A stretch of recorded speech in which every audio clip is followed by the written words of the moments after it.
किसी ने क्यों देखना है, किसी ने क्यों पसंद करना है। अपने लिए जियो, अपनी हेल्थ का ध्यान रखो, लुक गुड, फिट रहो, योगा करो, वॉक करो, कुछ नहीं होता है तो ऐसे ही अच्छे से रहो, अपने लिए रहो। एक मॉडल जो है वो एक पर्सनालिटी के साथ भी आती है, उसके अंदर एक पर्सोना भी है। खुद के लिए तो हर कोई जीता है, लोगों के लिए जी के देखो, उसमें एक अलग ही खुशी है। तो वो एक मेरे अंदर ये कोटेशन के साथ मैं अपनी लाइफ जी रही हूँ और I am feeling happy. Please welcome teary Garhwal की खूबसूरत शान ख्याति शर्मा। नमस्कार, मेरा नाम ख्याति शर्मा है और मैं मिस इंडिया इको इंटरनेशनल 2017 और मिस उत्तराखंड 2013 रह चुकी हूँ और इस समय मैं मौजूद हूँ अमर उजाला के दून स्टूडियो में। मैं रहने वाली देहरादून से हूँ। मेरी जन्मभूमि टिहरी गढ़वाल है। मेरे पापा जो हैं वो एक गवर्नमेंट एम्प्लॉय हैं, तो उनका ट्रांसफ़र होता रहता है। तो देहरादून जब मैं आई तो एक दिन मैंने होर्डिंग में देखा, बिलबोर्ड में देखा कि मिस उत्तराखंड के ऑडिशंस चल रहे हैं। मुझे हमेशा से मॉडलिंग का क्रेज़ था कि मुझे ब्यूटी क्वीन बनना है, सुष्मिता सेन, ऐश्वर्या राय जैसा बनना है। तो उसी सपने के साथ मैं बड़ी हो रही थी। तो जैसे मैंने वो ऐड देखा, होर्डिंग में देखा, तो उसी समय मैंने मन बना लिया कि नहीं, मुझे ये मिस उत्तराखंड का क्राउन तो लेके ही जाना है।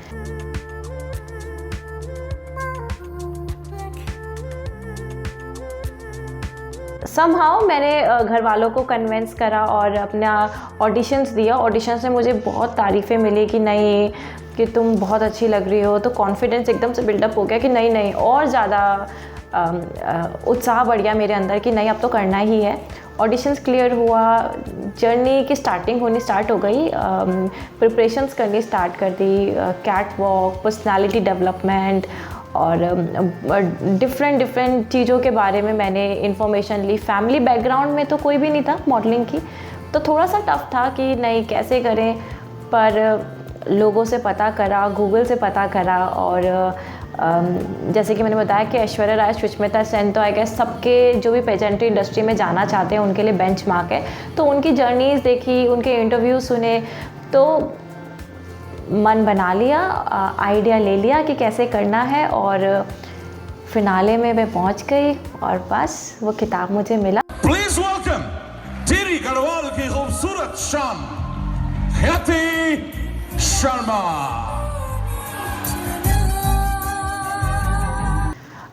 फैमिली पहले तक तो बहुत अच्छे से फिनाले तक लेके आई, सपोर्ट करके छोड़ा, वहाँ पे सब कुछ किया। और मम्मा को मेरी शायद थोड़ी उम्मीद कम थी कि मैं विनर बनूंगी। तो वो एक बहुत क्यूट सा इंसिडेंट है। मेरे घर वाले वहाँ पे आ रहे थे, I was in the stadium only अपने इवेंट के लिए। मम्मा और सब आ रहे थे, तो मेरे भाई ने मम्मी को बोला कि यार आप साड़ी क्यों नहीं पहन रहे हो, सूट क्यों पहन के जा रहे हो। विंटर्स के दिन थे, दिसंबर का मंथ था, बहुत ठंडी थी। तो मम्मा बोलती है क्या करना है, उसने कौन सा विनर बनना है, छोड़ना, सूट में चलूँगी। और वहाँ पर ओपन में वो इवेंट हो रहा था, तो मम्मा शॉल लपेट के बैठी है ठंड में कि मतलब उनको शायद एक्सपेक्टेशन नहीं रहा होगा। मम्मा को तो नहीं था, पापा लास्ट में जब वो हम लोग खड़े हुए थे, टॉप 2 गर्ल्स थी जिसमें से एक ने विनर बनना था। तो पापा की तो आवाज़ आ रही थी बहुत ज़्यादा, ख्याति ख्याति ख्याति, और मम्मा लपेट के शॉल बैठी हुई थी। और जैसे ही अनाउंस हुआ था वो, तो मेरे को मैं अपने पेरेंट्स को इधर उधर ढूंढ रही थी, कहाँ है मेरे पेरेंट्स, कहाँ है। रनर अप्स के पेरेंट्स आके स्टेज पे पिक्चर्स क्लिक करा रहे थे और मम्मा को देखती हूँ, मम्मा नहीं दिख रही थी, सब दिख रहे थे। तो दूर देखा मेरी 2 फ्रेंड्स को पकड़ के अपनी शॉल बोली कि फोल्ड करो, इसको फोल्ड करो। तो मम्मा को बिल्कुल उम्मीद नहीं थी। वो 2 दिन मम्मा मेरी शौक पे रही, मैं तो नहीं थी। मम्मा शौक पे रही, तो कैसे विनर बन गई। मैंने कहा मम्मा ये कैसी बात हो गई। तो हाँ, अंदर से सबको था कि नहीं विनर बने, बट मम्मा के लिए थोड़ा शॉकिंग था। Presenting here our showstopper for this particular collection, Miss India Global and one of the professional models from India. This evening, for Dream Zone, Khyati Sharma.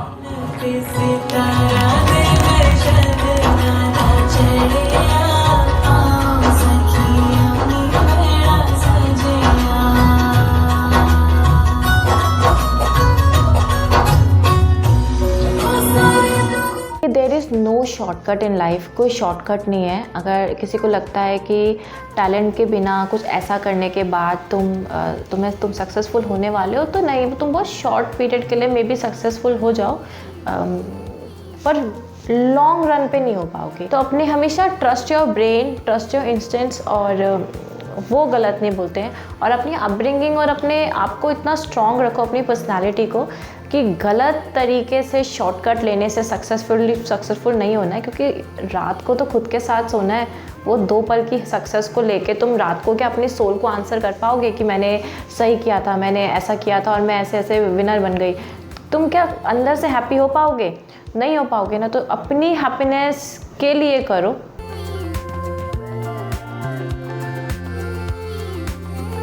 मेरे पास एक 14 इयर्स की एक लड़की आई और उसने मुझे बोला कि ma'am I want to be a model. मैंने कहा ओके। ऑडिशंस में आई थी, तो ऑडिशंस में उसने अपनी स्टोरी सुनाई।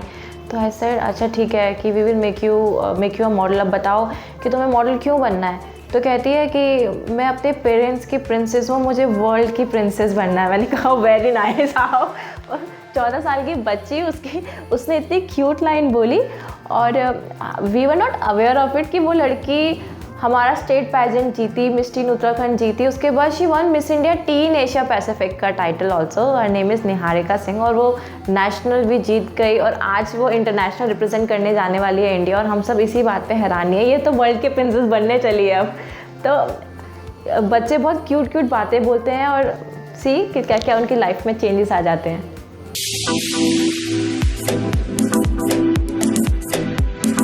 बीइंग अ ब्यूटी क्वीन और बीइंग अ मॉडल, तुम एक आवाज़ बन सकते हो सोसाइटी के लिए और तुम उनको अपनी बात समझा सकते हो।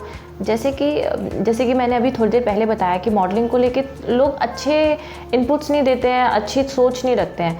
पर being a beauty queen, being miss India, मैं आप सबको ये समझा पा रही हूँ कि नहीं, मॉडलिंग का मतलब छोटे कपड़े नहीं है, मॉडलिंग के मतलब गंदगी नहीं है। गंदगी हर फील्ड में है, वो हमारे अंदर है कि हम उसको कितना पॉजिटिवली लेते हैं, हम चीज़ों को कितने अच्छे से सोसाइटी को डिलीवर करते हैं या खुद को मानसिक तरीके से डिलीवर करते हैं। तो वो एक किस्म से मॉडलिंग है और एक आवाज़ है। तो किसी को मॉडलिंग को लेके गलत इम्पैक्ट नहीं देना चाहिए, ना रखना चाहिए अपने माइंड में। हर चीज़ अच्छी है, जिसको जो चीज़ अच्छी लगती है वो बहुत अच्छा है, बस हमारी सोच अच्छी होनी चाहिए। द वेरी फर्स्ट कि सामने वाले को पहले परख लो कि वो तुमसे क्या एक्सपेक्ट कर रहा है। क्या वो तुम्हारा टैलेंट एक्सपेक्ट कर रहा है या तुमसे कुछ और एक्सपेक्ट कर रहा है? ये तुम्हारे लिए बहुत इंपॉर्टेंट है जानना। सेकेंडली, सिर्फ ब्यूटी के बेसिस पे ये इंडस्ट्री नहीं चलती है, टैलेंट के बेसिस पे चलती है। थर्डली, सबसे इम्पॉर्टेंट चैलेंज जो तुम्हें फेस करना पड़ेगा वो है तुम्हारे को पेशेंस और डेडिकेशन। ये दोनों हैंड टू हैंड चलना चाहिए। जहाँ तुम्हारे पेशेंस लैक कर गए, तुम्हारी डेडिकेशन ऑटोमेटिकली लैक कर जाएगी और तुम गिव अप कर दोगे। तो गिव अप नहीं करना है।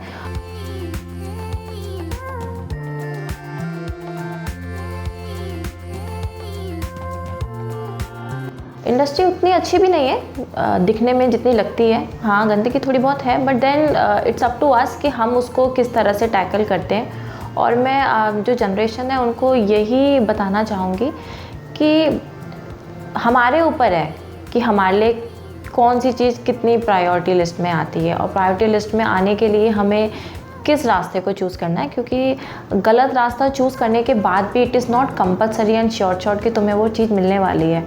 तो हमेशा अपनी डिग्निटी के साथ स्मार्ट इनफ होके चीज़ों को टैकल करो। मॉडलिंग की जर्नी में मेरा सबसे अच्छा एक्सपीरियंस तो यही रहा कि जो मैंने अपने टाइटल्स जीते, और जब मैं इजिप्ट गई थी इंटरनेशनली इंडिया को रिप्रेजेंट करने, तो वो बहुत ही अच्छा एक्सपीरियंस था क्योंकि वो मेरी सोलो जर्नी थी। मैंने खुद स्टार्ट करा दिल्ली से, एयरपोर्ट से लेके पूरा इजिप्ट का रास्ता, और फर्स्ट इंटरनेशनल ट्रिप था वो मेरा। और तो वो मेरा सबसे ज़्यादा फ़नी और अच्छा हैप्पी एक्सपीरियंस था।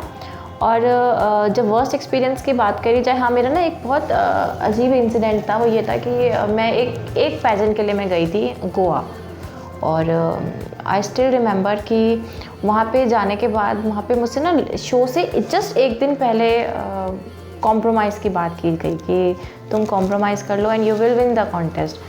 तो वो मेरे एथिक्स अलाउ नहीं करते थे, तो obviously my answer was always no for that. पर वो मुझे, मैं उस दिन बहुत रोई, मैं बहुत रात को, मतलब मैं इतनी परेशान हुई।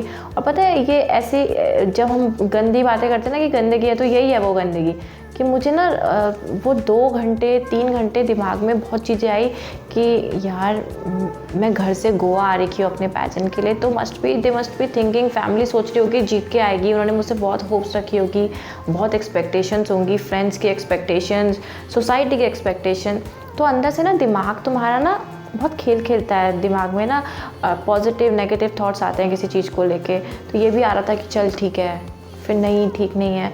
तो खैर वो मेरी अपब्रिंगिंग उतनी स्ट्रॉन्ग थी कि वो हाँ में कन्वर्ट नहीं हुआ, ना में कन्वर्ट रहा। फैमिली में जो नॉलेजेबल लोग हैं, जो एजुकेटेड लोग हैं ना, उनको they are aware of it कि हाँ ऐसा होता है। क्योंकि मेरे को तो बचपन में मेरे पापा टीवी में बिठा के दिखाते थे, जब वो प्रियंका चोपड़ा वाला टाइम था, तो वीडियोस, वो फिनाले मैंने टीवी में देखा है, वो न्यू ईयर के दिन आया करता था ऑन स्क्रीन, सारी दुनिया बैठ के देखती थी घर पे।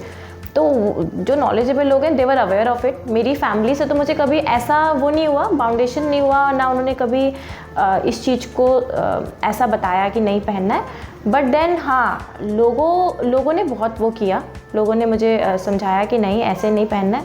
तो मैंने उनको पहले तो ऐसे ही समझाया कि वो एक पेजेंट्री का पार्ट है, तुम्हें एक उसमें पहनना है, तुम उसे अपने कल्चर में नहीं ले रहे हो कि तुम हर टाइम घूम रहे हो। आई रियली अंडरस्टैंड कि हाँ हमारा एक कल्चर हमारी एक डिमांड रखता है हमारे लिए, तो उसका भी उतना ही ध्यान दिया जाए।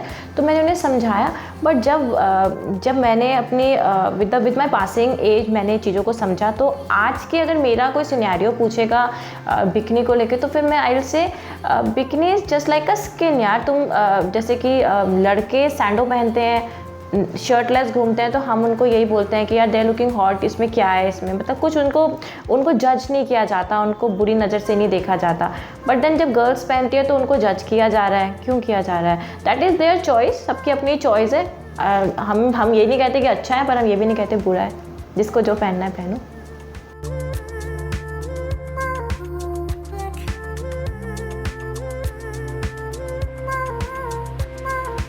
अब बात करी जाती है वर्क और पर्सनल लाइफ को मेंटेन करने की, तो टफ़ है, बहुत टफ़ है। आई गेस जो वर्किंग लेडीज़ होती है सबके लिए बहुत टफ़ होता है, मेरे लिए भी उतना ही टफ़ है। मेरा रूटीन कुछ इस तरह से रहता है कि मैं सुबह 8:30 के अराउंड उठती हूँ, ज़्यादा जल्दी इससे उठा नहीं जाता मुझसे। 8:30 के अराउंड उठने के बाद मैं ग्रीन टी पीती हूँ, थोड़ा सा योगा करती हूँ 10-15 मिनट्स का, और उसके बाद मेरी जो भाग दौड़ स्टार्ट होती है वो हो जाती है 9:30 पे स्टार्ट। मैं ब्रेकफास्ट रेडी करती हूँ।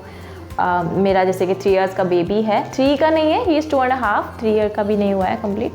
तो सुबह उठ के ब्रेकफास्ट रेडी करना, फिर मुझे अच्छा लगता है अपने बेबी को खुद से खिला के जाना, तो मैं उसको पहले ब्रेकफास्ट खुद खिलाती हूँ, फिर उसको थोड़ी देर के बाद उसे नहलाती हूँ, उसको रेडी करती हूँ, फिर दिन का खाना बनाती हूँ। ऑल्दो बहुत वैसा खाना नहीं बनाती हूँ, राजमा चावल नहीं बनते, बेबी के हिसाब से बनता है, खिचड़ी और नॉर्मल दाल चावल, तो वो बनाती हूँ। और समथिंग अराउंड 11:30 के अराउंड मैं घर से निकल जाती हूँ ऑफिस के लिए, और फिर ऑफिस से मैं शाम को 3:30-4, कभी कभी 5 भी बज जाते हैं। इवनिंग में वापस लौटती हूँ, और लौटने के बाद फिर अब मेरा बेबी जो है वो मम्मा मम्मा करके मेरे ऊपर चढ़ जाता है, फिर वो मेरा टाइम मेरे बेबी पे जाता है। और उसके बाद वही 7-7:30 पे डिनर प्रिपेयर करना स्टार्ट करती हूँ। 9-9:30 तक वाइंड अप होता है डिनर का। फिर बेबी के साथ खेलती हूँ, उसको थोड़ा पढ़ाती हूँ, अभी स्कूल नहीं जाता है वो, थोड़ा सा उसको पढ़ाने का रूटीन है, थोड़ी देर उसको पढ़ाती हूँ, थोड़ी देर से बातें करती हूँ, और देन उसको सुला देती हूँ। स्टार्टिंग इनिशियली डेज में लगता था कि हाँ मूवीज़ करी जाए, टीवी सीरियल्स करे जाए, ऑफर्स मुझे आए, और मैंने अपॉर्चुनिटी ग्रैब नहीं करी, बिकॉज़ खुद के लिए तो हर कोई जीता है, लोगों के लिए जी के देखो, उसमें एक अलग ही खुशी है। तो वो एक मेरे अंदर ये कोटेशन के साथ मैं अपनी लाइफ जी रही हूँ, और I am feeling happy, I am good.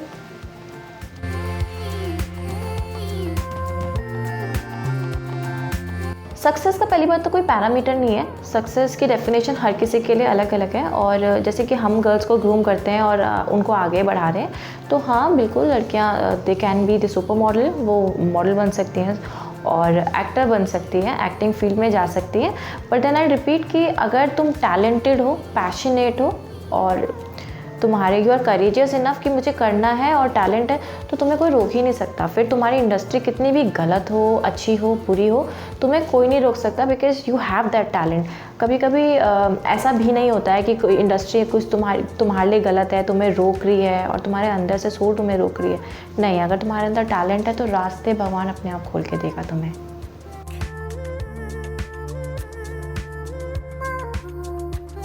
मन से उजाला कर चले, मन से उजाला कर चले।